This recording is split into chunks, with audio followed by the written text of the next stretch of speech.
Hey Yasser, how you doing today, mate? I'm doing great, Craig. How are you? It's been a long time, man. It has been a while. It's just trying to remember last time I actually saw you. It was like 2015. Yeah, Yeah, I think so. Was that when you came for the WrestleMania? Yeah, I think WrestleMania. it was Yes, 5 or 6 years ago. But like I'm I said, sure you haven't changed one bit, Craig. that's it.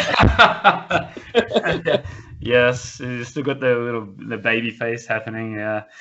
Uh, I tell you what, if I shave, but it's a different story. If Maybe I you should didn't grow, shave, you should grow a you know, beard like I did. I feel like I've matured like 20 years just by that's right. growing a beard. I actually did see, like we are talking about before. I saw some pictures of you with the long hair. Wow, it was like the amount of moose that you had to do. How did you do that? Come on, tell everybody. Oh man, oh God, it was kind of a curious time because I always wanted to, I always wanted to be a rocker, so I always wanted to have the long hair, even though I don't look it, but I always wanted to be. I wanted to decide to grow my hair because that was the thing you did back then, right in the 90s, and but my hair is naturally curly, so it if I just let it do its thing, it just goes into like this big balloon. Big afro. We had to I had to chemically treat it so it just keep going straight down and straight down, and it was really weird because I would do it like every couple of months or so, and so I would have like half of it be like this afro and then the other half be straight, and it'd be frustrating because I'd have to keep straightening it until until it got long enough that I could actually put it in a ponytail, and then I could control it. So it's like months in the working, man, to make. But never again. That's it. Yeah, yeah. Those days of the long hair for me are over. Too much hassle, right? Yeah. But I remember you playing, and like I was like, you look at those photos now, I was like, whoa, you know. Yep. Good times. But yeah, so for the people that don't know, I met you in high school. I think we were 14 or 15. Mhm. One of my closest friends, even though we're not in the same country a lot, we're always sort of keeping up with each other. So yeah, it's great to talk to you. One of my true friends, and Yep. yeah, thanks for your time. It's been like maybe 12 months, even longer in the making to actually get together and do this. So I really, really appreciate it. So let's start off with the current situation that we're in at the moment. COVID, LA's got hit pretty hard. US been pretty hard, and I was telling you before, I planned to come and see you. Around February last year, and Mhm. didn't happen, and the US got shut down. So for you on a personal level, how did you sort of deal with this? And then on a professional level, what did you have to cancel, postpone, etc.? Yeah. Yeah, I think when it first happened, I was like most people, I was just in denial about it. I was like, oh, Yeah. it's like they're over exaggerating this thing. It'll just blow away. And we've been through pandemics before, and we usually just like hear it on TV and we switch the channel. We don't really care. And Whatever. yeah, whatever. So I thought it was going to be one of those. And then it got serious when the company president sent out an email. I think it was, I still remember the day. It was March 13th, Mm. and sent the email out and said, okay, everybody, you have to leave the building now and do not come in until we tell you to. Wow. We were like, whoa, okay. So, and they said, take what you need from the office so that you can work from home. We're gonna get you set up to work from home. And I just basically took my computer monitor and like a small keyboard and a mouse, and I thought I don't need anything more than that. Looking back, I kind of wish I took a lot more, but I was like, Yeah. this is gonna be like a week or something. Yeah. So yeah, took everything home, and they impressively I can't even say the word. What was so impressive about the technology department is they were able to get like hundreds of people set up to work from home so that we can connect into our machines at work, so we can, you know, basically stream the data off the work machines, because, you know, our home computers are not powerful enough to do the stuff that we do. Yeah. They managed to get that working for hundreds of people like within a week. It was really, really impressive. But that whole time I was still like, you know, this isn't going to last that long. Like, surely we could just wait this out, you know. But, you know, days passed, weeks passed. Then they, you know, the mayor of LA put in that like stay-at-home order. Everybody's to stay at home. Restaurants, they closed the bars, and I'm like, okay, this is wild. And you just, for the first 6 weeks of this thing, you wouldn't even hear cars in the street. Yeah. The air was so clean. I have never like, if you've been to Los Angeles, it's, you know, the pollution is just everywhere. Yes. You know, at one point, LA's air was, I think it was like the cleanest in the world or something like that, which is weird. Wow.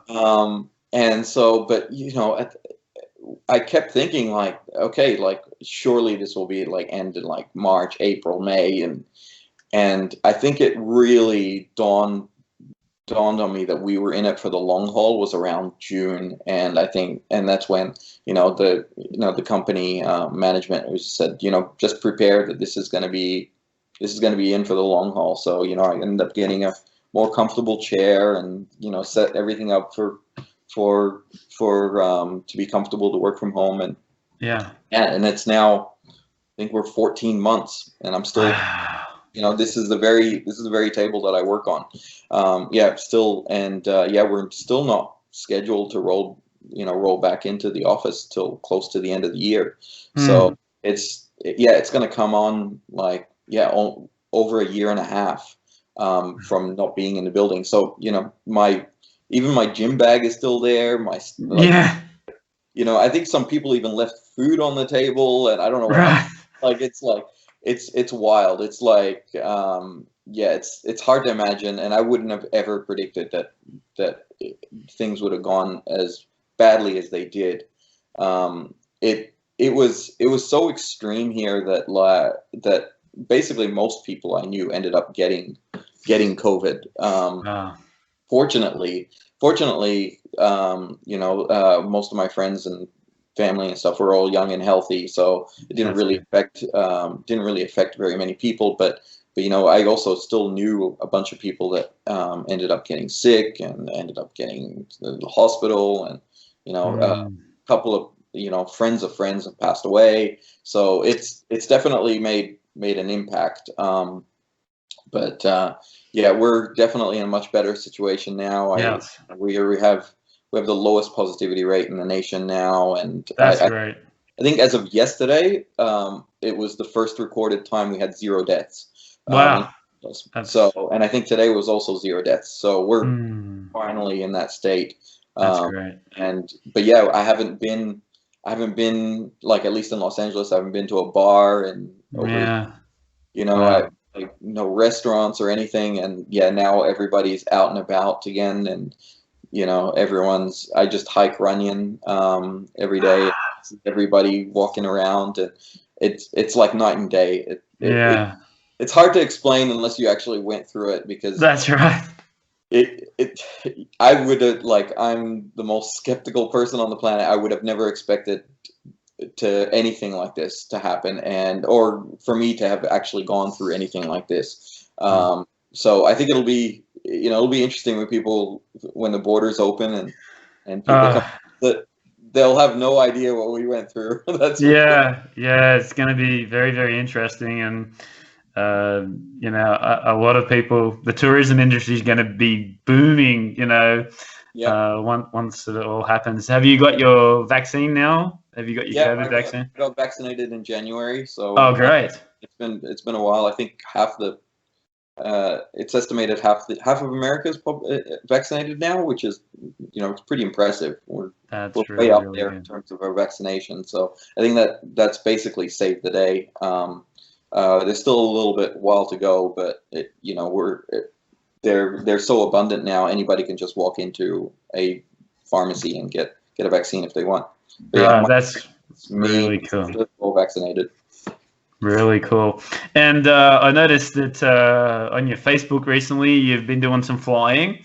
So you want to tell us a little bit about that and how you got involved with flying? Because now you seem to be like an expert, right?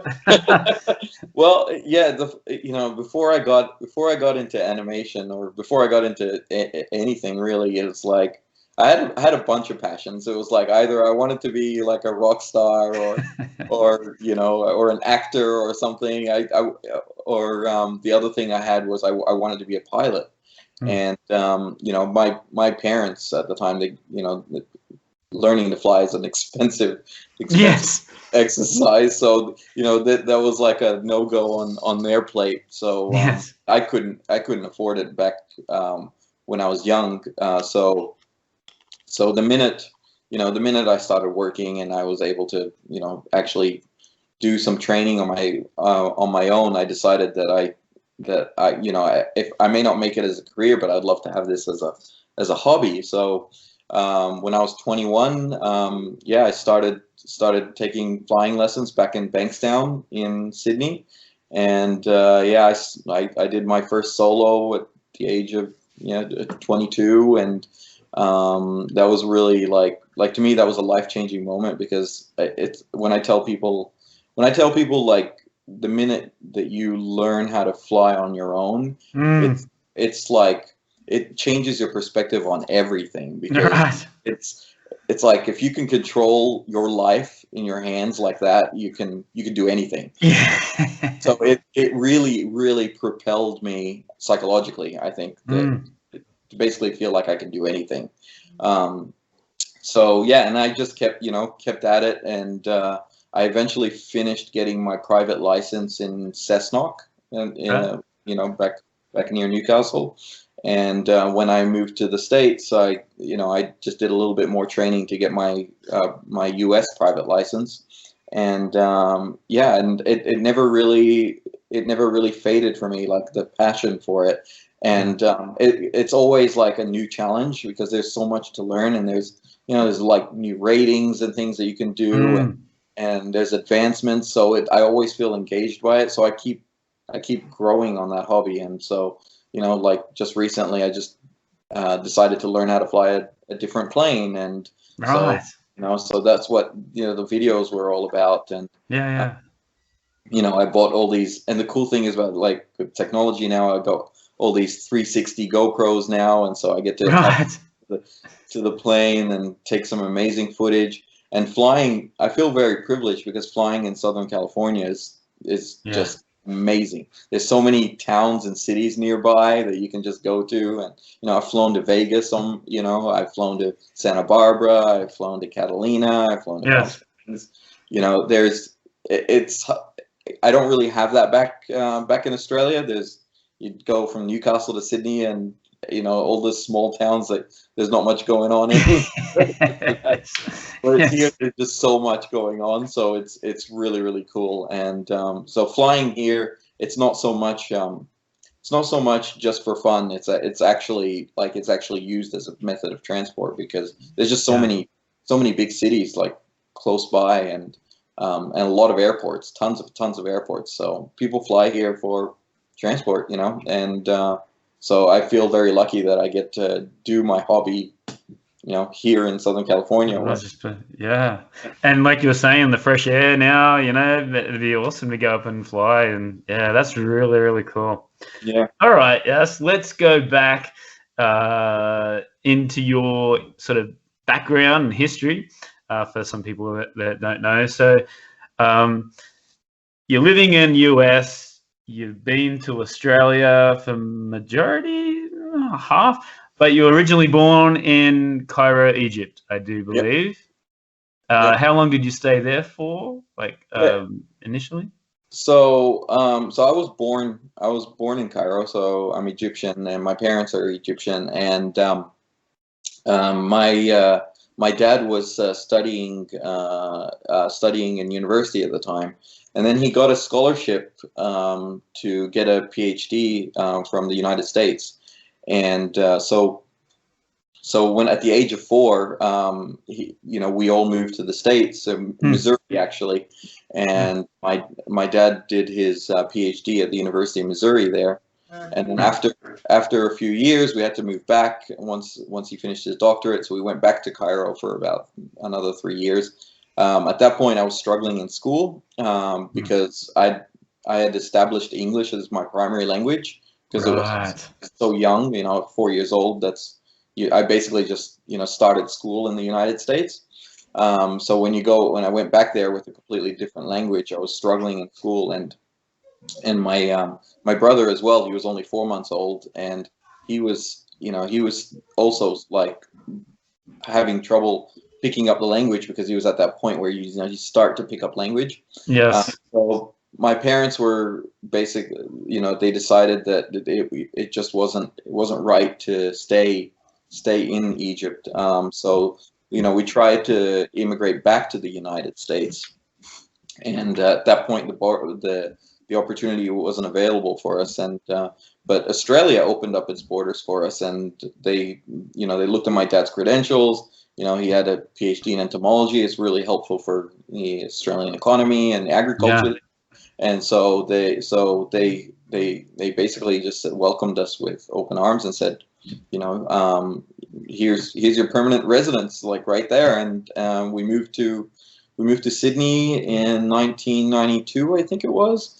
And so we spent a year or two there, and then my dad got his job at the University of New England, and so moved to Armidale for a few years. And after my dad finished his stint at the University of England, he had to go back to Cairo to finish some of his work over there. But so my mom and us were all alone at that point, and there was no real point for us to stay in Armidale anymore. And we didn't want to really go to Sydney, so my mom just decided that we'd move to Newcastle. And that's how I ended up in Newcastle, and great choice, Mom. Well, and how I met you. That's right. Yeah, wow. So that's how that circle happened. So do you have any sort of vivid memories of Armidale and like even before Armidale, like even in the US? Like it's hard, because I went through so many big changes. Places I've been.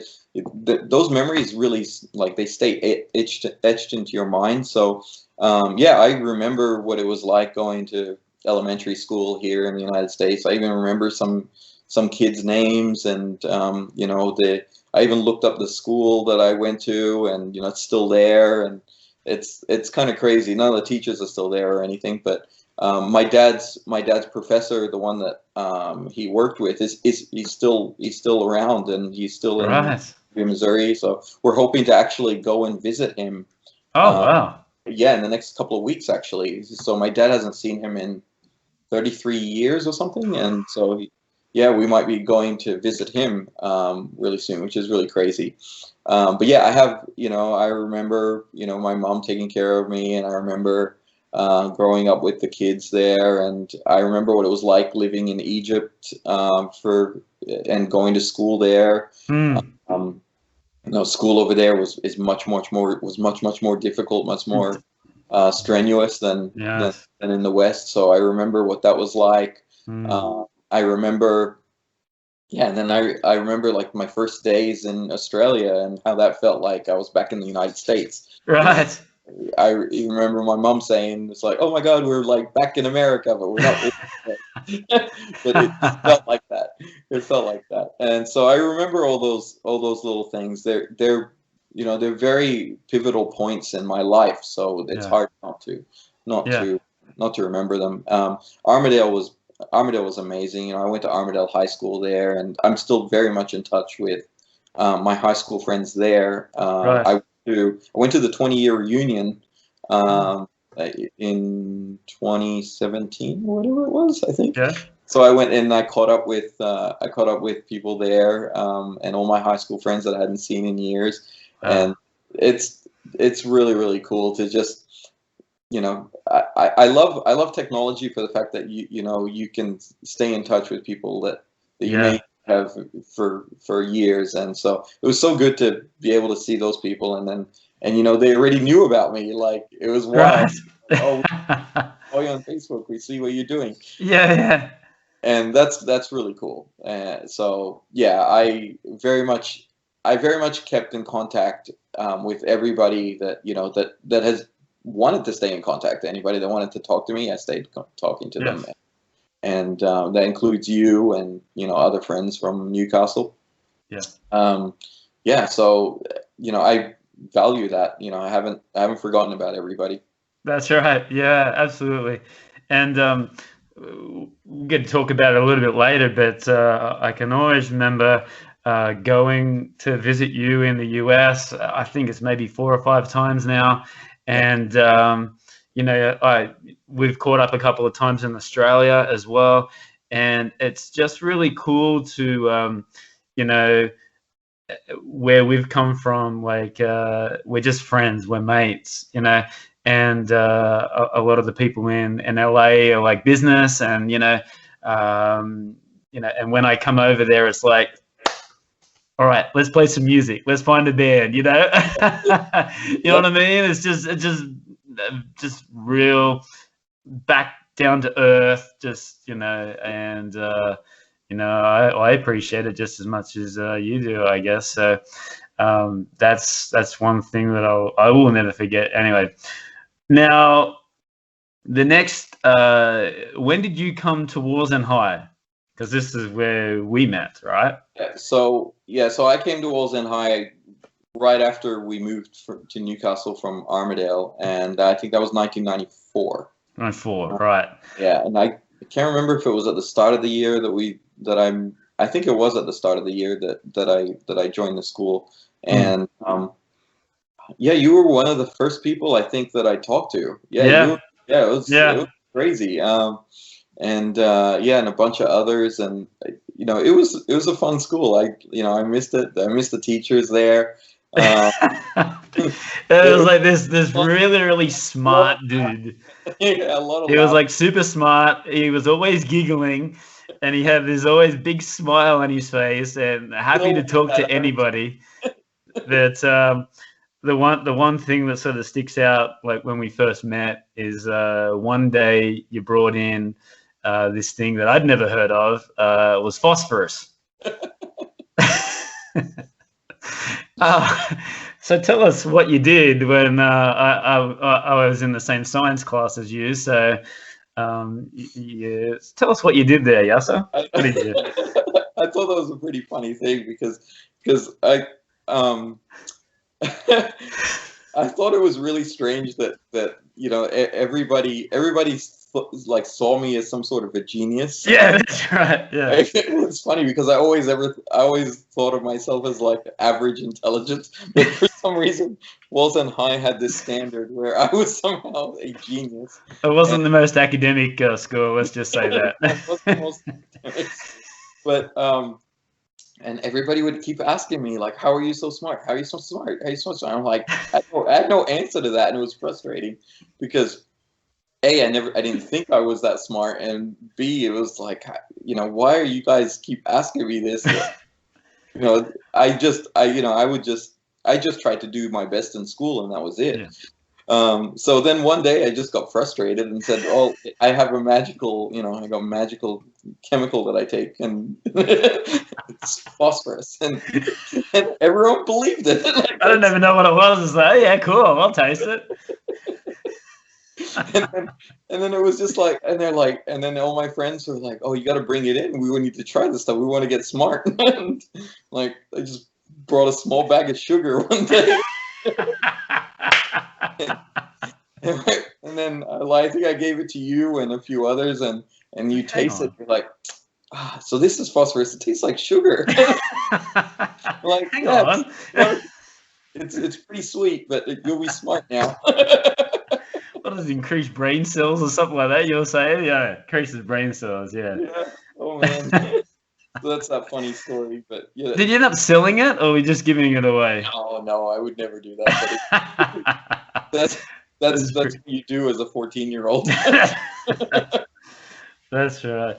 But like, I don't know if it was you that was saying that, isn't the US standard of schooling above like Wallsend High? Like, hadn't you already done like a year above when you came to Wallsend High? Is that something? From Egypt, yes. Oh, right. Because I came from Egypt and then I went to Australia, and yes, like there was I think part of the reason why I was ahead in school at the time was because the academic curriculum that they were teaching in Cairo at the time was like 3-4 years advanced above what they would teach in Australia. Like I was learning algebra, for example, like in 3rd grade or 4th grade.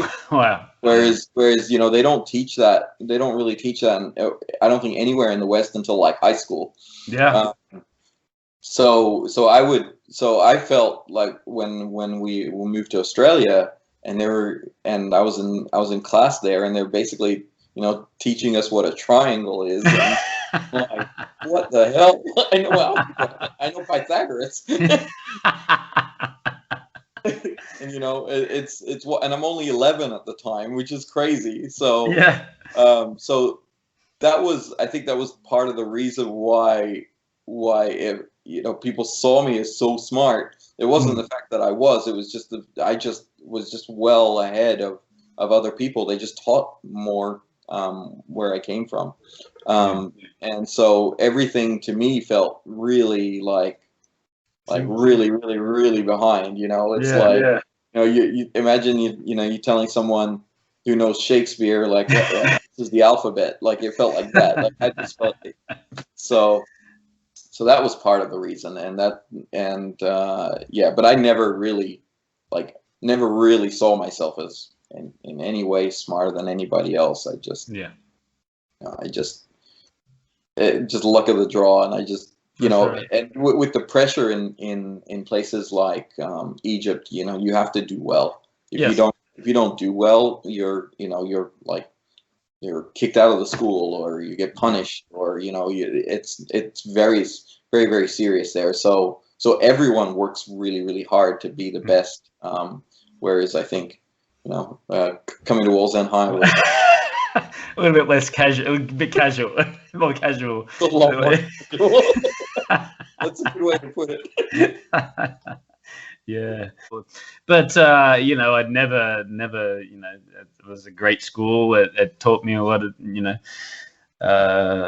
some good things and some bad things. But and yourself and Andrew Campbell, life friends forever. For so long. That's the thing that I wouldn't trade my time there for anything, because I made some of my closest friends, lifetime friends there, and you can't put a price on any of that stuff. Absolutely. Academia comes and goes, but tips is that's something for life, and it's something I really appreciated about going to Wallsend High. You didn't stay there for very long, right? You moved to Merriweather High. Yeah, I think I can't remember how that played out, but I think it was a teacher, or I think it was a teacher at Wallsend High, and I didn't know anything about Merriweather High School. I went to Wallsend High School because that was just the closest school to where I was living at the time. Right. And I had no idea about Merriweather High School until one of the Wallsend High teachers came up to me and said, you're a little bit special for this school, so special. We really recommend that you go and you talk to these guys, and as for your senior years, you should probably go and see if you can get into this school. And so I know Merriweather High is a selective high school, and normally you do a test to get in there, and they you have to have a certain IQ or whatever, and so I went through all that, and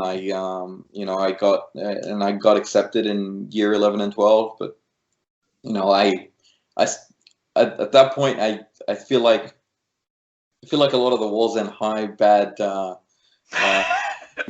what is it, bad habits have kicked in. I didn't really take the school very seriously anyway, so it didn't really matter. So yeah, so I only spent 1 year at Walls End High, and then my senior years, which are years 11 and 12, I spent those at Merriweather. Right. And yeah, you graduated from Merriweather High, right? Yep. And so that was off to university. Yep. Yeah, and then after Merriweather, I applied to do engineering at Newcastle Uni. I just did what everybody else did in Newcastle, and I didn't really have any like crazy ambitions or anything like that, and other than being a rock star. Yeah. Right. And so I didn't really know what I wanted to do. I had interests, and I knew I liked to build things, and I knew I liked math and science. So engineering school made sense to me, and I chose mechanical engineering. And I thought, that's I knew I also liked planes, and I thought, well, that could be a good avenue where it opens up the doors for me to get into that or work in aviation or something like that. And as long as whatever it is, I felt like it would help me. I'd get a good job, and that was kind of my mentality at the time. So I didn't think much more of it then. So yeah, and then I went to study mechanical engineering in Newcastle Uni. Spent 4 years there, and yeah, during that 4 years, I think that's when I had a lot more time that we could. That's right. Started to be like, okay, let's work on our real goals here, and let's work on being a rock star. And that's it. That's when we started our band, Craig. Yeah, we got back together. We sort of, go into a different school. It's sort of that we got back together and just hanging out again. I think you moved back to Ellymore Vale, and that's when a bit closer to where I lived in Maryland. So yep. I was like, we talked about it, and let's get a band. Let's get a band. We'll listen to all the different types of music at the time, and I remember we got Andrew Campbell again, and we all got instruments, and we couldn't find a place to rehearse, so we went to his grandma's in Walls End. Yep. Oh dear. It was in like a residential place, so there was all these houses like right very, very close to one another. Yep. And I can remember just one time, we were just, my amplifier took 5 minutes to warm up. It was like really, really old. Turned it on, and then you could have like a drink, wait for it to turn up to heat up. It was the worst amplifier ever.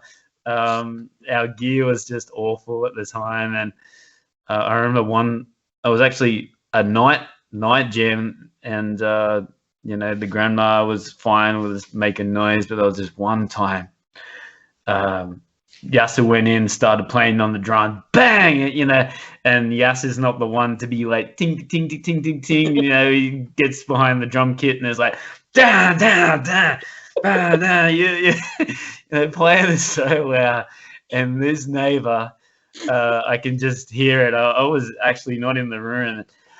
Shut the fuck up! You're so fucking loud! Shut up! I was like, oh. Come running in. I don't think we're going to be jamming tonight.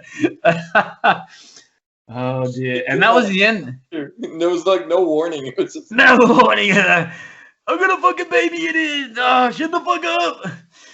And it's like that was the end of the jams at Andrew's grandma's place. So yeah, that was the start of the whole band. And then I started looking for some players, and we first got Troy. He was actually a guitar player. He was one of your friends, right? Yep. Yeah, and see if you could play some bass. And then we put an ad in the newspaper, and we got Brett Watson. What a character that guy was. I know what he's doing now. I don't know. Actually, I saw him one time in Newcastle. I was going to the music shop, and he pulled up like beside me in his little car that he had. He opened up the passenger door, and there was all like bottles of wine just fell out into the gutter. And I was like, oh my God, you have not changed one bit. And the beer bottles and wine bottles just falling. Oh my God. So yeah, so the band, what was this? I heard, I wrote down the biggest rock band to come out of Newcastle, right? You remember? Oh my God, yeah. I remember. Yeah, that's what you said. The biggest rock band to come out of Newcastle, and yeah. Poor Silverchair and the Screaming Jets. They don't even get a close. Who knows that band? Yeah. Hey Daniel, hey Ben. One of my favorite memories. Well, I think it was more everybody else's favorite memories was when Brett was like really, really drunk after a gig.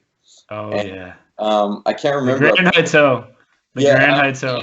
I was angry at him for something. I can't remember what it was, and then he did something to my car. Remember that? He pissed on your car. He literally urinated on your tire. You were arguing over to go somewhere or something like that.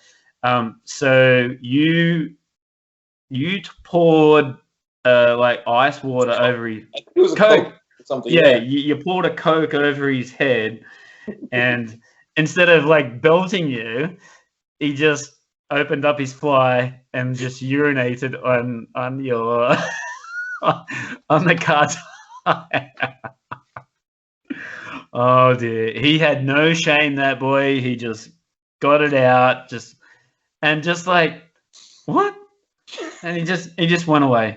He just got his beer and just, oh my God, those were some days that I'm still playing music now, and I look back at those days and it's like, oh boy. Didn't trade the world though. I was like, oh yeah, they've got some footage there, and it's like, now Yasser, we're playing a new song. There's a middle bit. Don't stop. Just keep playing. Don't stop. I break a string. Stop. Full silence. Keep playing. Oh dear. And I just remember like Brett wasn't the banter sort of guy, and he I would have to change guitars because with the tuning, and say something, Brett. I need to change. Oh, Craig just told me to say something. What should I say? It's like, don't talk about me. Talk about the music. Talk about the song. Ask him if they're having a good time. And Craig just told me to say this. But he's changing his guitar. It should be in the worst band ever. We had some good songs. I listened back to them now, and some of the songs are okay, but it just didn't fit. He didn't fit our style. But talking about the band, and how keen you were. I remember that like we'll jamming all the time, like practicing at Mayfield and gigs at the Mayfield Hotel, and you got your job in Sydney. Fox? Was it Fox? Fox Studios? No, the first job that I got in Sydney was actually in an air conditioning. Right.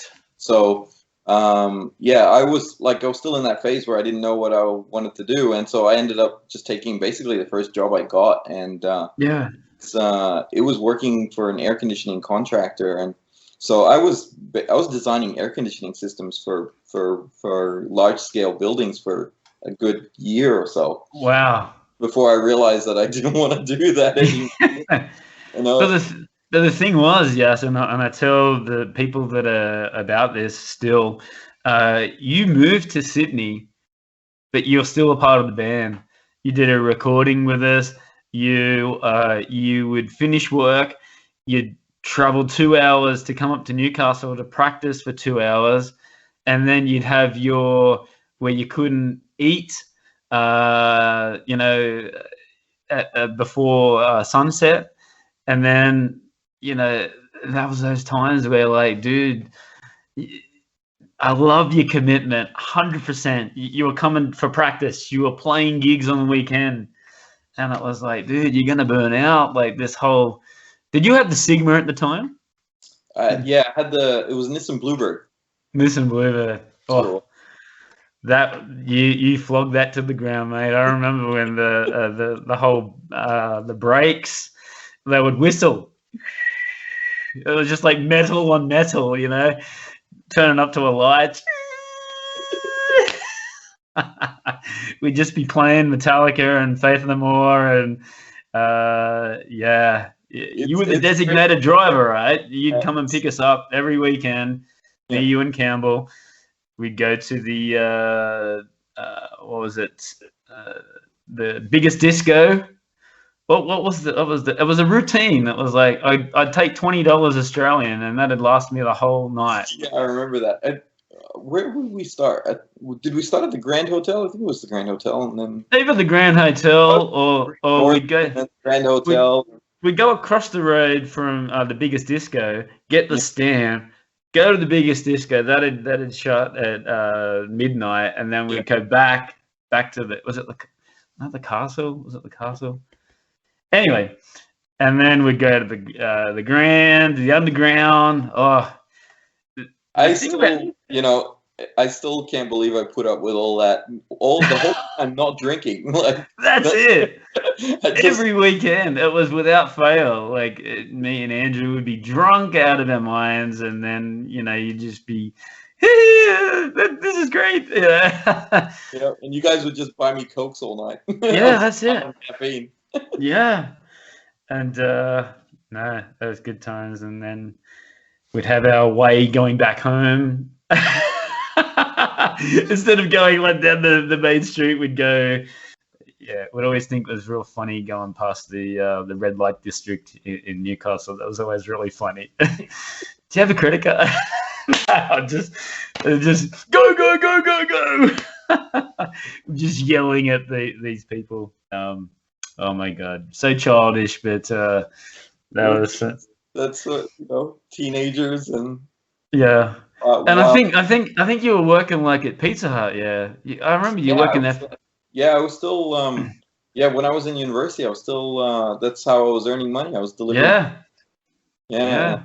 And you worked really hard. You worked really hard working with Pizza Hut, university, committed to the band. And then you went to Sydney, so mate, that's just full respect. And we did some recordings, and you listen to it now, and it's like, uh-oh. Yeah, I never without fail. I always used every minute of my life, whether it was for good or whether it was a disaster. It's like I always had an adventure. I'd always had like a story. So I was never lazy. I never stayed at home and did nothing. Like I would, if it was like the very least I would do is I would hang out with my friends and go out with them, even while they were getting absolutely trashed. Didn't matter because I was just hanging out with my friends, and I valued that. So yeah. It was so funny, the transition, and even before that, like I would come and see you down in Sydney, but then it wasn't long before a couple of years later you got the opportunity to go to LA. So tell us about your experience in Sydney, and then how this all started. Yeah. I guess this was like the coming of age moment. So like I think for me it was I obviously the band was going nowhere. Damn it! If you would have waited a couple more months, mate, we had record deals. They were knocking at our door. And then I really hated this job that I had working in this air conditioning thing, I was like, I always felt like I was destined for much bigger things, and I didn't want to feel like this was going to be like, well, this is my career now. So I just, one day I started like thinking about like, what are my passions? What am I interested in? And I just started spending time on the internet and looking around, and then I found, a little bit of the story. After my time working at Pizza Hut, while I was at university, I ended up getting a better job in a small commercials house in Newcastle to do like small little animations and help with programming and stuff like that. And my boss there, he once told me about a company called Animal Logic, which at the time was doing the visual effects for The Matrix. And then while I was at the air conditioning company, I was like, oh, I remember that company that my boss told me about. And I'm like, well, let me just look them up. And so I looked them up, and then I found their website, and they had all the departments that they specialize in, and there was one department called the Research and Development Department, and in there was the head of Research and Development at Animal Logic. His email was there, so I just opened up and I sent him an email, and I said, hi, my name is Yasser, and I graduated from Newcastle Uni for mechanical engineering. I know a little bit of animation, and I know how to program, and I'm really interested to know whether like my skills in any way could help work in your company, because you guys do some really interesting stuff, and I'd love to at least come and have a chat. That's all I said. And then the next day I got a phone call. It was really the next day. This was the most bizarre thing. I got a phone call, and it was this woman named Zoe Diamond, and she called me up, and she's like, hi, my name's Zoe. I'm from HR at Animal Logic, and we would like for you to come and have a chat with us. And I was like, wow, okay. But I didn't actually get a reply from the guy's email. I just got this phone call from HR. And I said, okay. And then they scheduled a meeting, and I got to meet him. The whole time he was telling me that, his name's Guy, by the way. He was telling me that he himself was an electrical engineer, and he likes to program, and he said a lot of visual effects has a lot to do with engineering, and my background is like well suited for it. He was telling me this. I'm like, oh, that's great, that's fantastic, and I just told him, man, this is so interesting, and he goes, yeah, let me show you around the building, and he showed me like all the stuff they do, and he introduced me to people and stuff, and then an hour later it's like, thanks, have a great day. And then the very next day I got a call again from Zoe, and she's like, we'd like to make you an offer. Wow. And I didn't even know I was being interviewed. It's how wild that was. I was just in there having a conversation with the guy, but then they just made me an offer, and so did you talk to them and find out why they were so interested in you at the time? Well, Guy was interested in me because I had an engineering degree, and he himself was an engineer, and so he really valued engineers, and at the time, I guess there was it wasn't well known that engineering was a actual foundation for visual effects. Like, it wasn't very well known. So I had just happened to have been at the right place, right time at that point. And so I just got an offer like that, and I didn't even know I was being interviewed, and so I accepted right away, and I gave my resignation to the air conditioning place, and I started working at Animal Logic, and they were I was lucky because they just happened at that very time. They were hiring tons of people because they were ramping up for this big giant feature animated film. They went from like 100 and something people to almost 1,000 or something like that. I can't remember how many. And they were basically like desperate for people. And so here I come in out of the blue. Yeah. With all the things that they needed, even though I didn't have any experience, I was valued, and I got a job offer. The vast majority of people were, there was a lot of people that they had to import from the United States or Canada or whatever because animation was more established outside of Australia than it was there. So the vast majority of the teams were foreign. So I was actually one of the few Australians that was hired at the time, which is crazy. So my timing was just really, really lucky, and that feature film turned out to be Happy Feet. Wow. So it was like timing and luck, and I was like, whoa. And as we all know, that film went on to win an Oscar. And once you work on a film and you have a credited film on an Oscar-winning film, it's like the doors just open wide open. So at the end of that project, that's when I was getting offers from the United States, and so I had a bunch of offers to work here, and I accepted one with Sony ImageWorks, so I then finished up Happy Feet and took the plunge. Took the plunge, and Sony flew me out and they set me up, and I that's when my life really changed, and I just realized that there was no going back. It was like this is my new life now.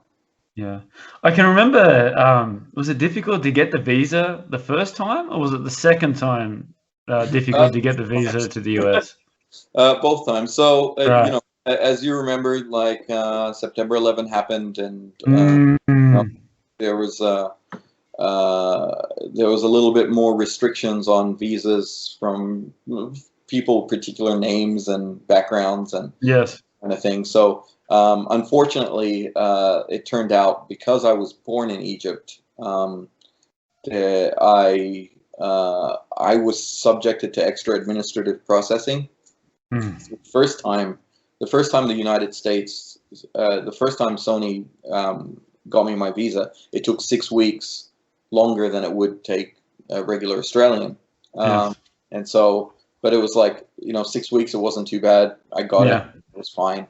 But when after 2 years of living in LA, every time every time your visa runs out, you have to go back to your home country and renew it. So after my visa was only for 2 years, and Sony kept extending my contract, and so I had to go back to Australia to renew the visa.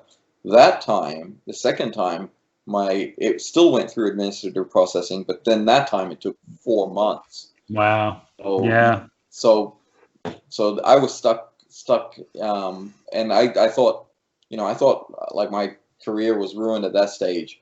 But fortunately, Sony really valued my contribution, so they basically held out until it all went through, and then I managed to come back. But then as soon as I got back here, I was like, okay, I can't go through this visa process anymore. So I ended up applying for a green card, and I actually got the green card faster than I got the visa, which is right. So that was that story with the whole visa fiasco. But it's hard, America is built on immigrants, and it's built on basically absorbing the best of the best from all over the world. But at the same time, there was all these little weird things that make there's barriers in the way that we talk about all the time, and it was unfortunate. but fortunately for me, I pushed through and I came out on top. And That's right. the country, Determination, mate. It's yeah, and the country is better off for it. Like I contributed so much to yes. the industry here, and it makes sense. Yeah, absolutely. And tell us, you've told me, we've talked about this numerous times, but about first moving to LA, and what it was like. But then also tell us about coming back to Australia. I get the same feeling now when, like you, when I go back to Australia now. So tell us, what was it first like going back to the US by yourself, living in LA? Missouri's not Los Angeles. So tell us a little bit about that. So when I first, well, I moved to LA when I was 25. Mm-hmm. So that's a really, really great age to move to a different country, because you're very young at heart and it's all about exploring. And, Australians are really big on traveling in their 20s. And yes.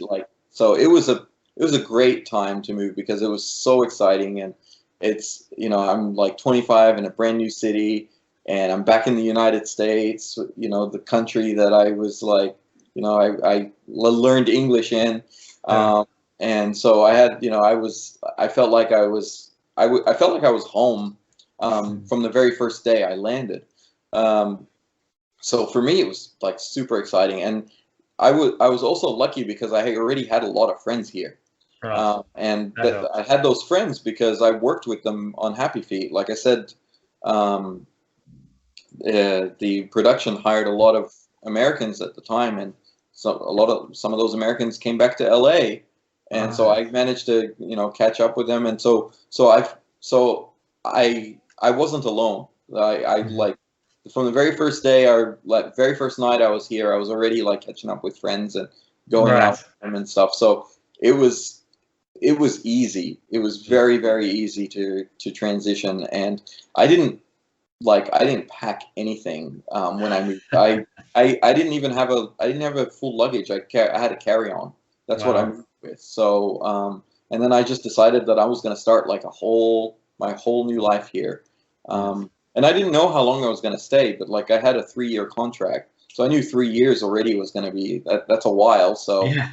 So but I always thought like I was going to come back to Australia at some point, because my parents and my family, everyone's in Australia, so I couldn't stay in America the whole time. But as 16 years now. Yeah. Still here. Yeah. Yeah. Now my parents and my sister have followed me. Oh, that's great. Yes. Yeah. That's really cool. But and talk about coming back to Australia. Like when you did get the chance to, you sort of get that itch to sort of go back. It's cool to see family. But yeah, I'll let you talk about that. Yes. Well, the hardest part was when because I would only go back like once a year around Christmas time. Right. The hardest part was when I'd go back and I'd look at my parents and I could visibly see them age, and so for me that was like, oh man, that was every year it was getting rougher and rougher and rougher because I could see my dad getting gray hairs and I get them age, and I'm thinking, oh my God, this is a little scary because you're like my parents didn't have anybody else other than our immediate family, so I was always worried about them.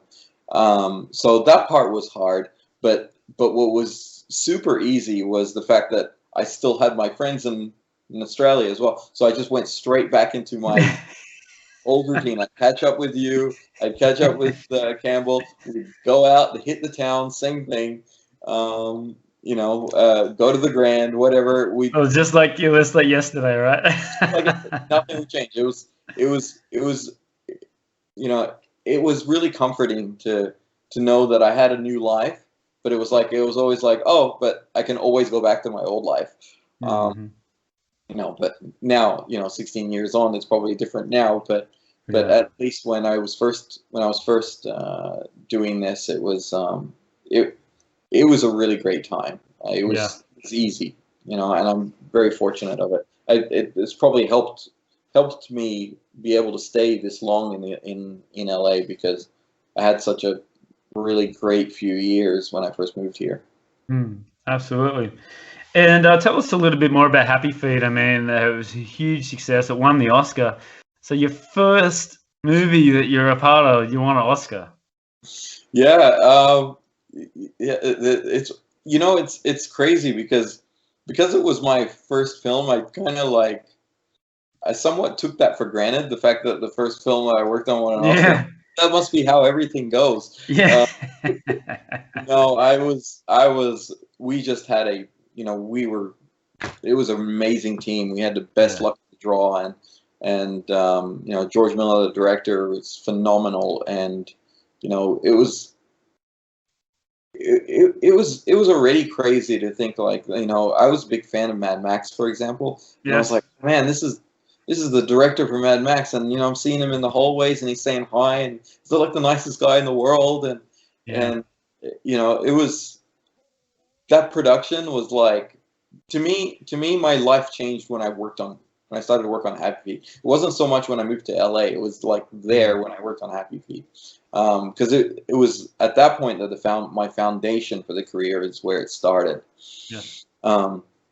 So yeah, you know, like the connections I made from that film, they're basically what started me off over here. You know, the coworkers the friendships I made with the coworkers I had over there are, I still have them now. I still work with some of the, like here at Disney, I still work with some people that I worked with on Happy Feet. So I still even work with them. So you know, they're for life. So that production really, you know, really meant a lot to me, and you know, it was, you know, seeing my credit roll, time on the big screen was like, the first thing I did is I called my mom. I was like, I saw the final product actually in LA, not in Australia, but when I saw it in the theater for the first time, I saw my name, I was just like shocked. I called my mom and I said, Mom, my name is at the end of a movie. Can you believe it? And then she got to go, and you know, when it finally came out in Australia. It's funny, it came out in the United States before Australia, even though Australia made it.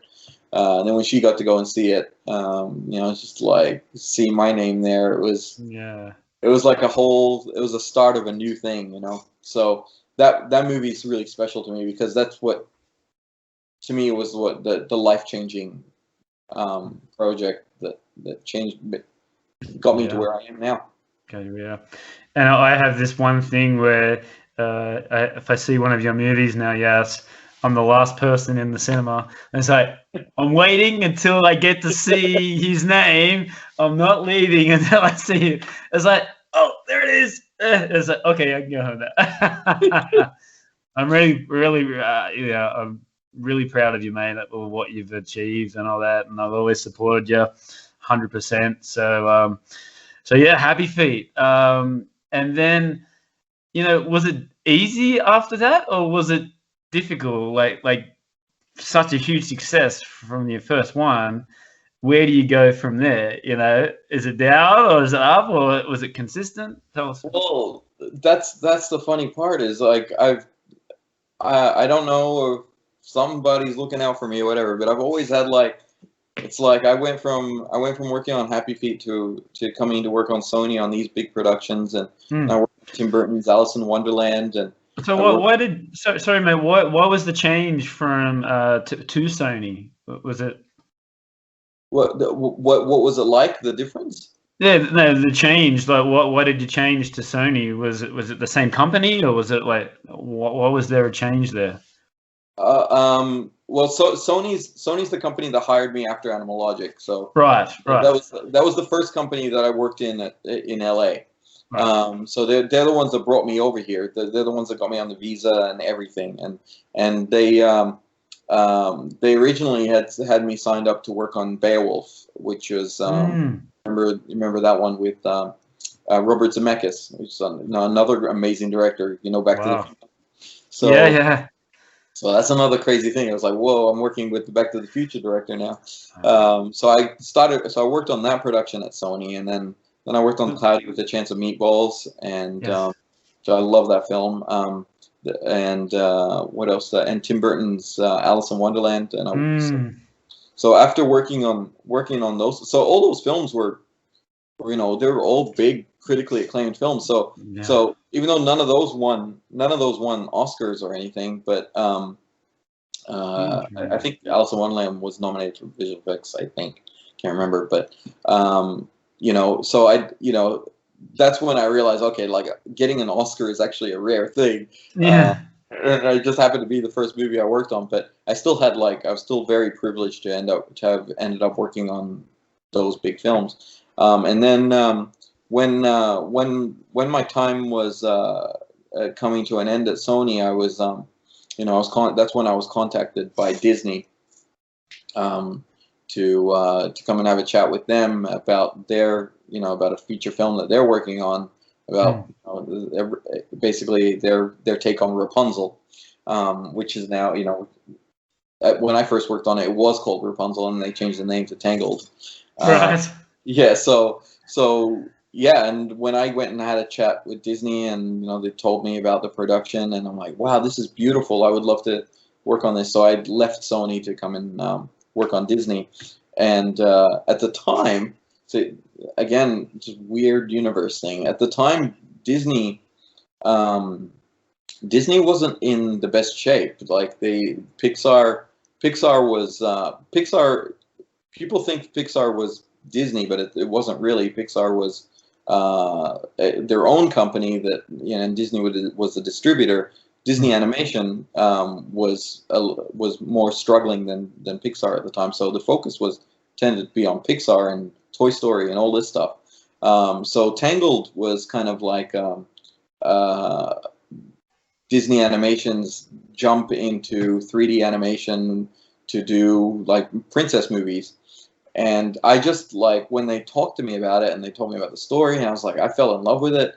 And it was a big risk for me to leave Sony to come and work at Disney, because Disney was not in the best shape at the time. But I really wanted to work on that project. Yeah. And as we know, like, once it got released, it was nothing. Huge hit. Absolutely. And that movie turned the company around like crazy. And then, after Tangled, they greenlit Wreck-It Ralph, and then it was another huge hit. And then it was like, oh my god! And then after Wreck-It Ralph, so I just kept extending, kept working, and then after Wreck-It Ralph is when I got put on Frozen. And we all thought it was going to be like, oh, it'll probably do as well as Tangled or something. And I remember, similar. I remember we had this conversation, like, and I think I'd been there while you were in the pre-production of the whole thing, and you were saying something like, oh, you know, we've got this budget. We hope that it might get this amount of dollars, might sell this, but so yeah. And, sorry, continue. When we, and that movie, we all know how that movie came out. So it was like, now we're back into Oscar territory, and now we're in the $1 billion. Yes. And then it was the biggest animated film ever. So, I went from, working at an air conditioning company in Sydney to Pizza Hut, working on the biggest, having a credit on the biggest animated film of all time. Wow. So that was really wild. It's so international. Like, wherever I go, the little kids are all dressed up. And even now, teaching, they want to play Let It Go all the time. Let It Go. It doesn't matter how many times you play it. They're just like, oh, yeah, they just drop everything and like zombies to the. It's just universal.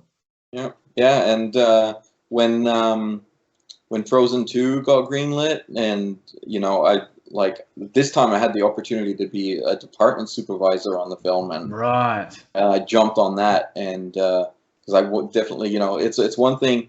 It's already amazing enough to have your credit name in the role, but it's another thing when you have like a big splash screen, your name on it, and Wow. so yeah, when I got that offer to do that, that was like, that was, I had to jump on that, and we all know, that one even, it blew away the first film, so I've been very lucky. Like I've been very fortunate to have gotten the chance to work on these amazing films, and it's it's hard to look back and think like, is it all luck? Is it like timing? Is it what? Like it's a mixture of things, but but it's honestly the people that I work with are just incredible. But you can never say with you, yes, that it's not because of hard work. I mean, even when I come and see you in LA, you're like, okay, there's the fridge, there's the remote. Okay, I've got to do some work, go. And you got like 4 computer screens. You just it's like, dude, let's go for a beer. Let's go and watch some music.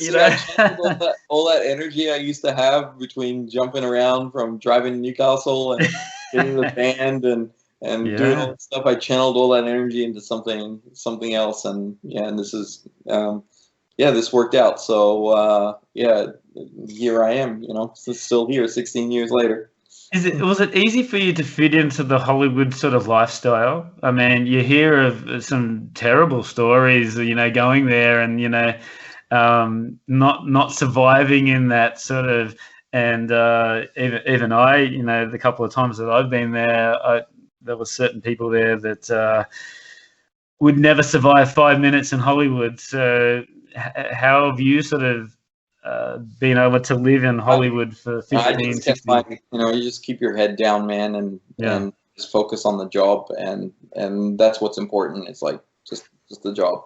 It doesn't mean not to have fun and stuff. Like I'm a very social person. Like I still very much like go out and hang out with my friends as much as possible. So, but I am very like I'm very privy and I'm aware of like of what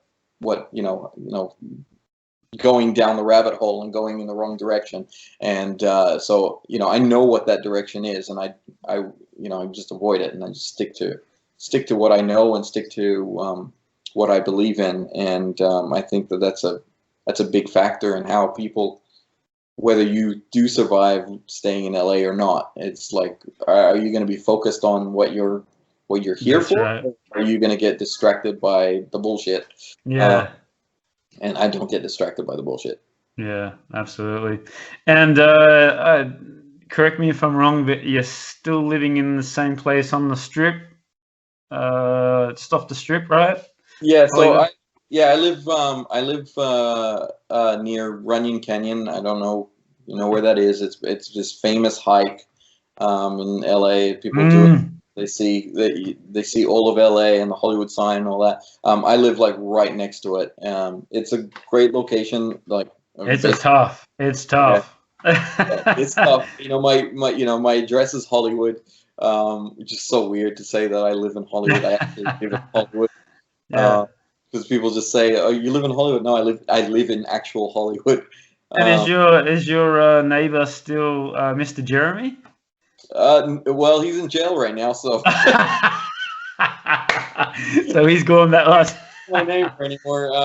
I don't know what's happened to that guy, but he's there's a whole scandal going on with our friend Jeremy. Interesting.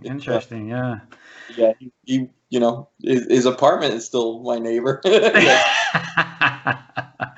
And talking about that, I mean, I get these messages, I see all these pictures of celebrities. I remember one time you had a signed Winnie the Pooh for Britney Spears' kid, you're telling me you missed out on meeting Michael Jackson by about 30 minutes.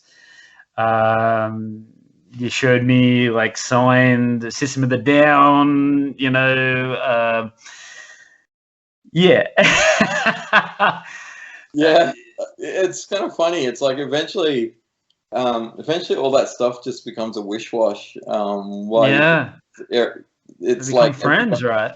Yeah, everybody has a story around somebody here, you know, and the longer you're here, you're eventually going to get to know certain kinds of people and stuff, and the people that you would never have ever thought that you would ever know in your entire life, and you just do. It's just a matter of time. You know, I became a member of the Academy. That's an amazing achievement. 2018, I think. Yeah, 3 years ago or something. And yeah, that was a pretty big thing for me because at that point you're no longer just a person working on a film. You're someone that's like judging other people's work, and you're now up in that you're up in that tier where you're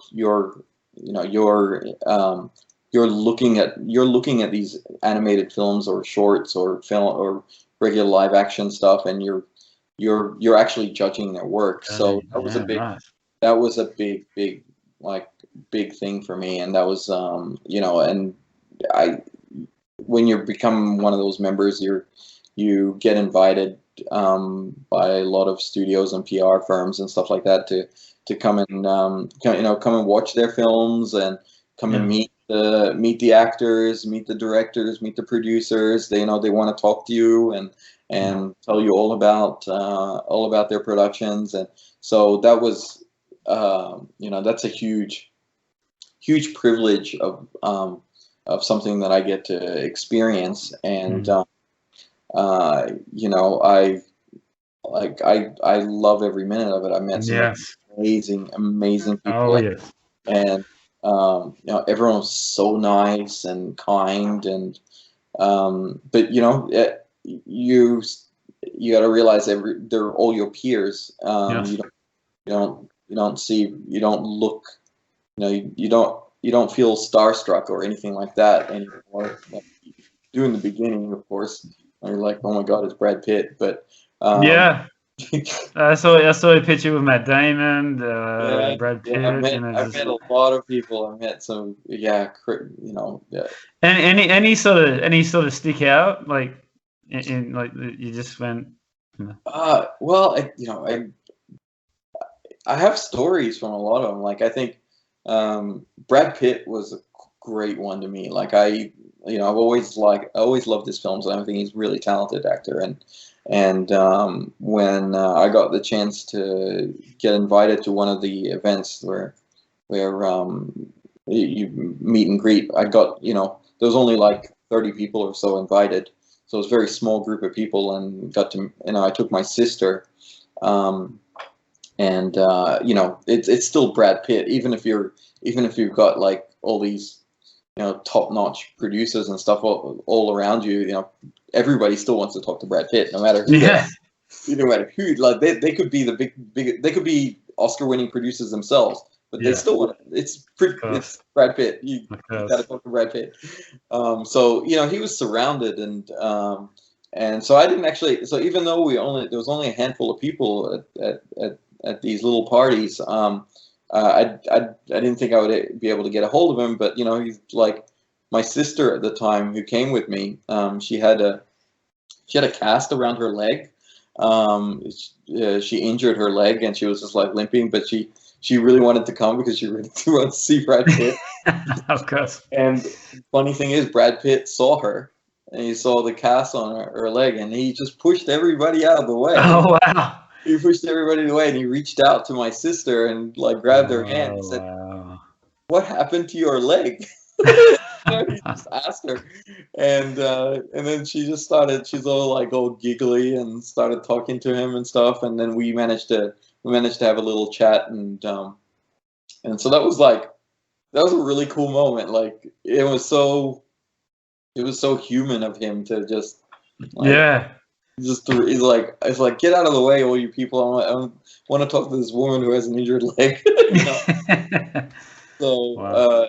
so that was like, that's like, only one of many stories that I have of like when I get to meet some of these people.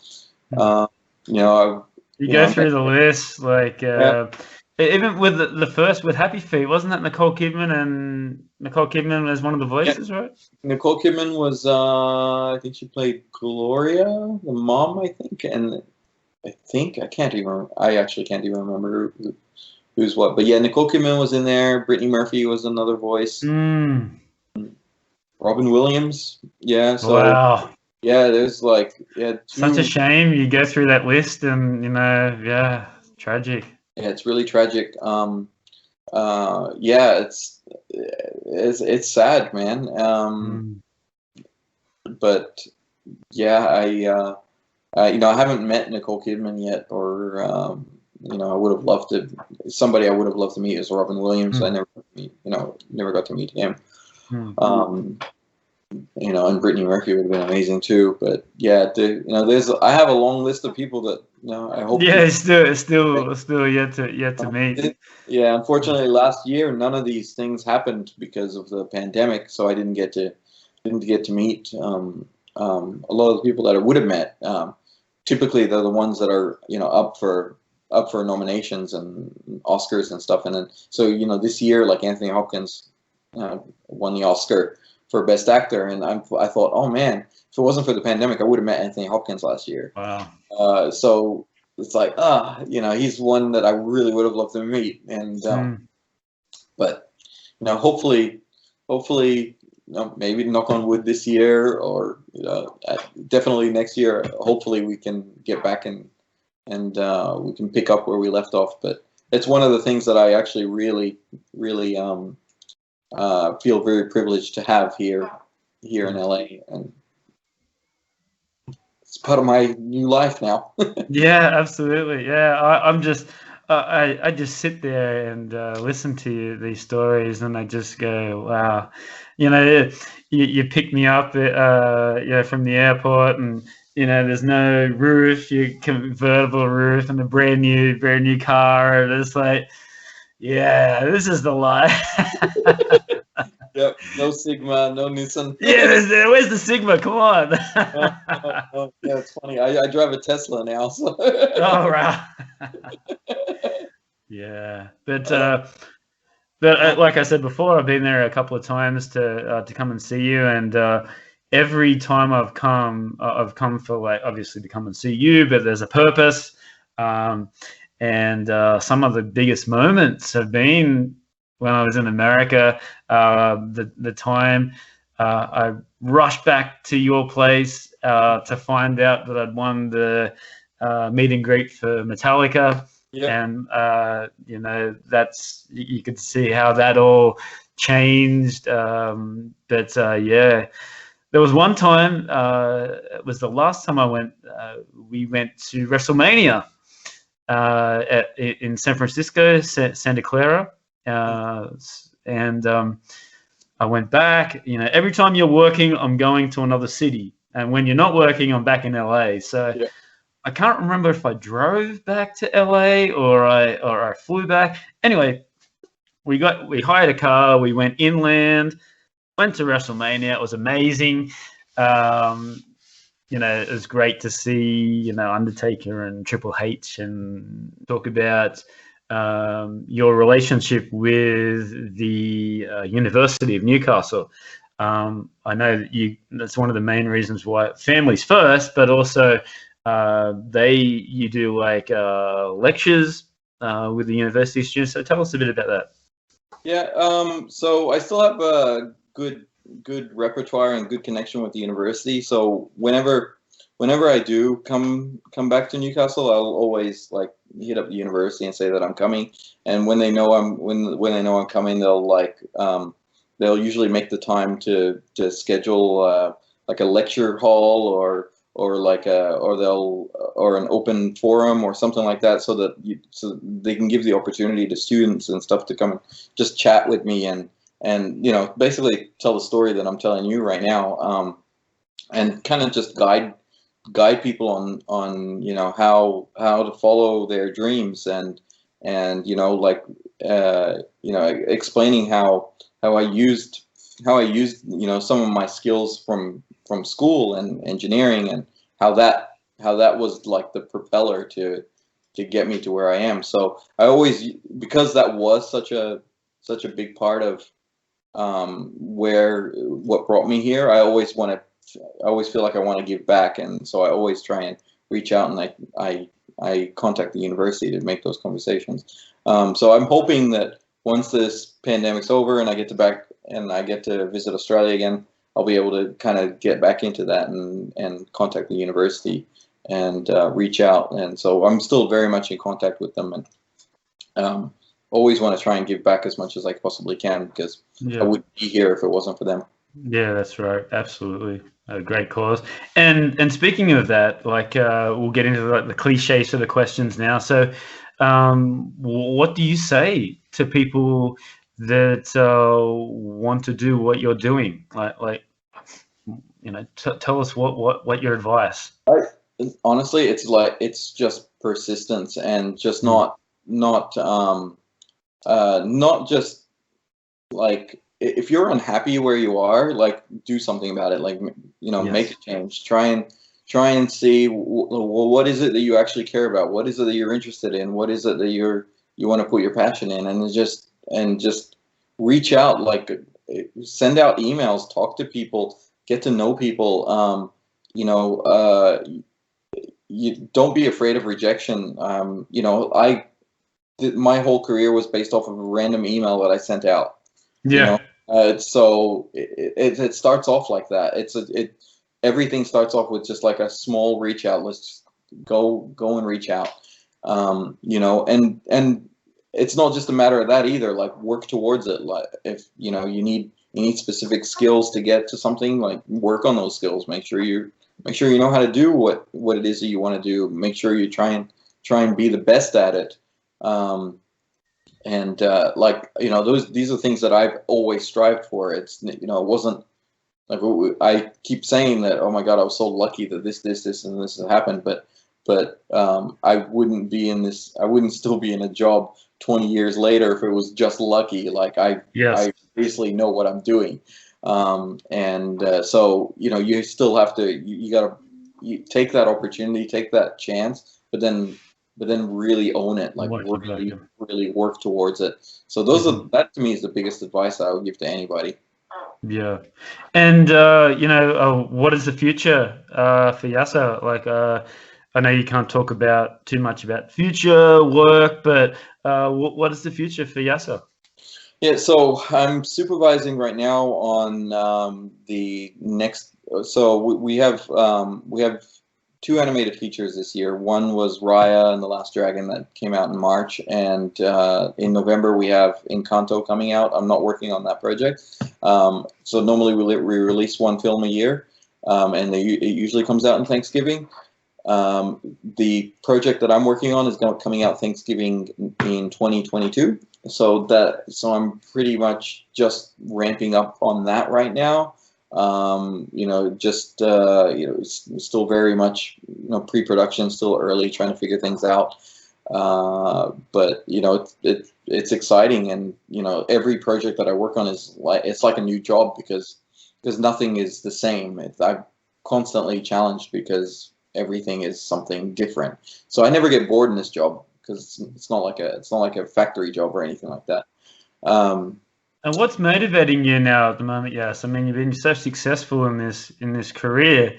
What's motivating you now? Is it to continue doing, different sort of subjects, or what is motivating you now at the moment?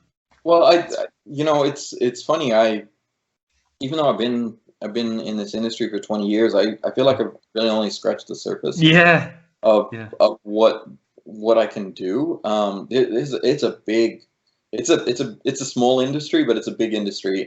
There's a lot of avenues to kind of contribute into. So what motivates me is the fact that there's just so many things, so many different things that I can do in this industry. So and just getting the chance to explore what all that means. So Yeah. So I, if I'll never just settle for okay, I know how to do this job. This is easy and it's just a job.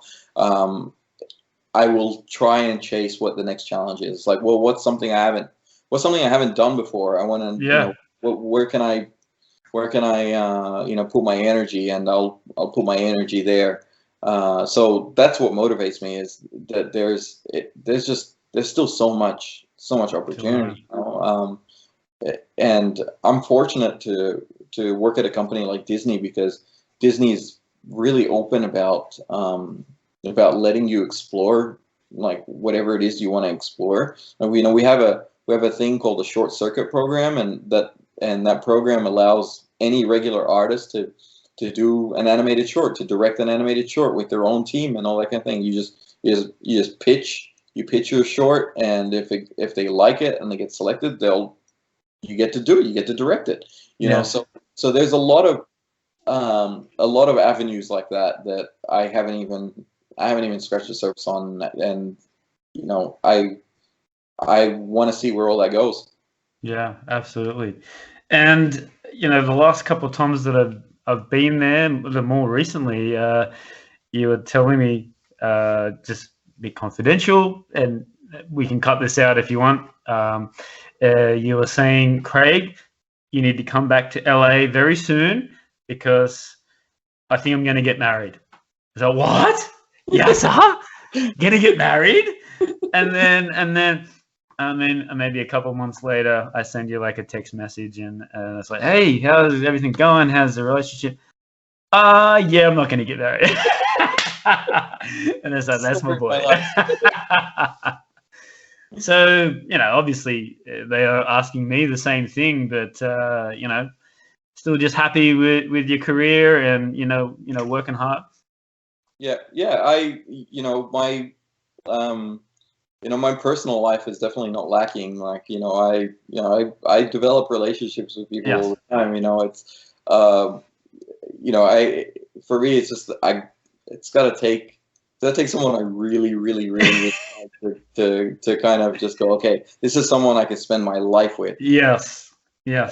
And I don't know why I am this way, but I think I think part of it is the fact that I live such a dynamic life, and I've had such a, I've moved from one place to the next.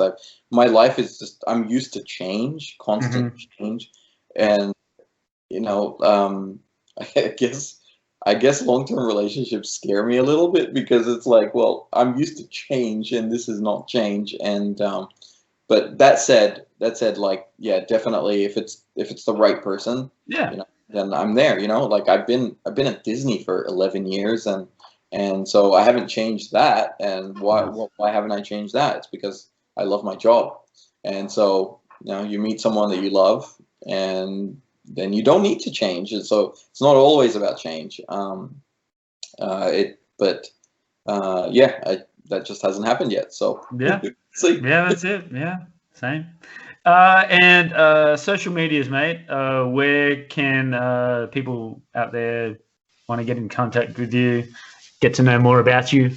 Yeah, so I'm on Instagram. My handle is Yasser likes to fly with the number 2. And my Instagram is like a mishmash of a lot of stuff, where it's like the stuff I do at work, or my flying, or where I'm out with my friends, or that kind of thing. It's like a snapshot of what I do day to day. Right. I'm on Facebook as well. If you just look up my name. But yeah, other than that, that's kind of where I spend my time.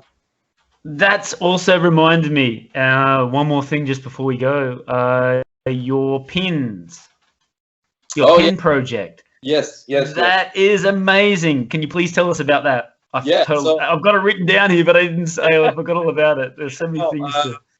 Yeah, like, this. I once went to I went to this gallery showing a few years back, and there was this amazingly giant portrait. Like, I think it was an elephant or something like that, and it was made from nails. And I Right. looked at it and I was like, oh wow, this is amazing. You step back from a distance and you see this beautiful high-res looking elephant, but then close up it's actually made up of hammered nails in a board. And then for whatever reason I was like, oh man, this is a really cool medium, and it just hit me. I was like, I feel like I can like find a way to proceduralize this, like make a way, create this format for to create this kind of art, like procedurally. And so I just decided as a side hobby that I decided to build this machine that would basically print with pins. And I chose pins because originally I was going to do nails just like the board, but then I realized that was going to be dangerous, and how would I have like a nail gun on this machine or whatever? Right. Chaotic. And then I decided that, oh well, I can use pins and foam board. That's much safer and easier. And so I developed a printer that basically prints with pins. And so I wrote this system where you can take any kind of high resolution photograph and it can convert it into this medium where you're printing with thousands and thousands of pins. So I ended up creating a bunch of pieces, which I've got online on Instagram if you look up at the pin artist. Yes. And one of them I did for a caricature show at Disney, because we have an annual caricature show. I did one of Walt Disney, and the company was so blown away by this thing that they posted it on their own social media. So on Disney's own social media, they posted my work, and then there was like 100,000 views or something like that. Wow. They posted it on Walt Disney's birthday last year. So cool. So it's I still have hobbies outside of work, and I still like to build stuff. I still like to you still playing the drums, mate? I still have the drum kit, and Electronic drum kit. Like, Come on. When I wanna feel like listening to some good music, I'll just put the headphones on. I'll start playing drums. I'm a lot better than I used to be. So Come on. we should start the band now. Maybe we'll find. Yeah, that's it. I'll come to LA and we'll start the band. Yes, I think that's what we should do. Mate, to finish off, I just asked some questions, and your top 3 or 4 favorite things as of today, as of now. Don't sort of, there's too many of them. Just your top 2 or 3 favorite things that I do. Yeah, top favorite things. Yeah. Yeah. Oh, yeah. All right. Are you ready? My top favorite things. Okay. All right. So, firstly, your top 3 favorite bands, and then your top 3 favorite vocalists. Ooh, that's a tough one. Okay, top 3 favorite bands. AC/DC, Guns N' Roses, Metallica. I've taught you well, haven't I? and vocalists? Mike Patton, Eddie Vela. Is that how you pronounce his last name? The pro game guy. And I feel like I should say someone female. Whitney Houston, actually. Whitney Houston. All right. I was going to whisper Michael Jackson, but anyway. Michael Jackson's up there too, but God, that's hard. Yeah, that's very, really hard. Your 3 favorite movies that you haven't produced or haven't been a part of. Oh, okay. As of today. The Matrix, Back to the Future, more. The Lion King. Very good. All right, food. What are your top 3 favorite international cuisines? Ooh, international cuisines. Oh, I've got to say pizza. I worked at Pizza Hut, and Italian. Always bring your. So I'll say pizza. Ceviche, Peruvian ceviche. And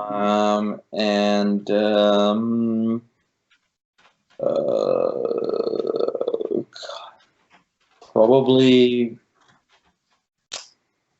Indian food. I agree. Yeah. And your top 3 international places that you've been to overseas, like countries that I've been to. Yes. Okay. Stockholm, Sweden. Banff, Canada. Nice.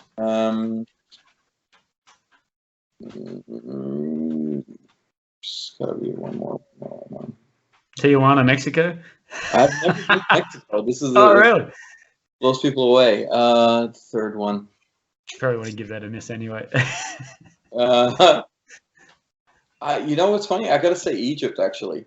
Yeah, right. Yeah. It's I know, and I didn't want to use Egypt because I didn't want it to sound like I was biased and born there or something. But it actually is one of my top favorite destinations. I'd love to go there. Just the history blows my mind. So yeah, I would say that. Yeah, right. And 3 places that you want to go to in the future? Mexico. I do want to go to Mexico, but I think I'm really interested in exploring parts of South America. I haven't been to South America at all. So things like Machu Picchu, I want to go see that. I haven't been to New Zealand actually, and I want to go. So I want to, it was one of those countries they're like, I can go there anytime. Yeah, I go there next week. Yeah. It's Australia like. Yeah. But no, I actually do want to go to New Zealand. And probably like, I don't know, maybe like, I can't decide, like Turkey or Greece. Like probably Turkey, I think. Nice. That'll be something a little bit more exotic and interesting. Oh, different cultures, yeah. And finally, mate, who is your biggest inspiration/hero? I always said about that. My biggest, because I have a number. Okay, top 3 then. Arnold Schwarzenegger is one of them. I know that sounds probably not something, but he's always been inspiring to me. Like he's everything he's done. He kind of reminds me of me in a little bit, but like on another level. Like he tries to be the best of what he does. Like he's the universe, the governor. Like yes, the governor of California. Yeah, so to me he's inspiring for that reason. So I look up to him. Our ex-CEO Bob Iger. He's someone I look up to. I think the way he turned around the company and turning Disney into what it is, I'm inspired by his leadership and just his style and his charisma. I've met him and talked to him once, and I just like that energy and somebody. It's like I want to be just like him, kind of thing. Yeah. And a third person, oh man, it's gonna sound bizarre, but probably like recently I've been a fan of Elon Musk. Yeah. I just like his bold energy and the fact that he's like investing into the future of humanity and like exploring, expanding space exploration and working on renewable energies. That's why I have a Tesla. So, I'd probably add him too. Absolutely, mate. We could chat for another 3 or 4 more hours. I can't wait to get back to LA and catch up. I think the next time we'll probably meet is for we've got Andrew's wedding in November, right? Yeah, in Australia. So yes. I told Andrew that I'm there as me too. The country lets me in. it's a bit in the air right now because I don't know if they'll let me in without quarantine yet. So yeah, if they just do have to let wait me in and see. without quarantine, then I'm good. Yes, I'll Yeah, be there. absolutely. And the same when US opens up, mate. I am over there in a second. I can't wait to come back over there, and it's a whole new lease of life after the pandemic. So I think America is going to be a really, really good place to visit post pandemic. So I think so. I think a lot of the people are going to be really, really energetic and exciting, and welcoming, and yeah, it's going to be a lot of fun. And let's jam and have a good time, Yas. Anytime, Craig. Mate, amazing career. I've seen it right from the start, where you're a pizza guy, and I've seen you through the tough times, and I see you now, and true inspiration. I'm always talking about you to my friends, just telling you not just all the, of course, about the good things and what you've done, but it's how you've got there. And I think, a lot of credit goes to you for what you've done and what you've accomplished. So, yeah, couldn't be more proud of you, mate. Awesome, Craig. And all the best, mate. Yeah, Thanks man. for coming on. Yeah, good talking to you, Craig.